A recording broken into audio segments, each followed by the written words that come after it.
Welcome. Today, we're going to learn how to send an emoji in Gmail Spaces on your PC, especially with the latest updates. Emojis are a fantastic way to add a personal touch to your messages and enhance your conversations. Let's get started. First, open your web browser and navigate to gmail.com. Make sure you're logged into your account so you can access all the features we'll be using. Once you're on the Gmail homepage, look for the 9 dots next to your profile photo in the upper right corner. This icon opens the Google Apps menu.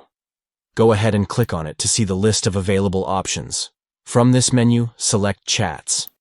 This will take you to the chat interface, where you can manage your conversations and access your spaces. Now, turn your attention to the left side menu and click on Spaces. This will show you all the different spaces you're part of.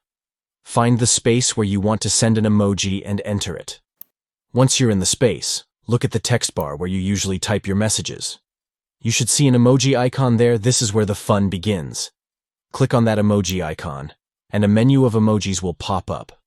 Now, you can either scroll through the emoji options or use the search bar to find a specific emoji. Whether you're looking for a smiley face, a thumbs up, or something festive, just click on the emoji you'd like to use. After you select your emoji, it will appear in the text bar, ready to go. If you're happy with your choice, simply press Enter to send it. Your emoji will now be shared in the space, adding a lively element to your conversation. And there you have it. You've successfully learned how to send an emoji in Gmail Spaces. If you found this tutorial helpful, please give it a thumbs up and subscribe for more tips on enhancing your digital interactions. If you have any questions or need assistance, feel free to leave a comment below. Thanks for watching and see you next time.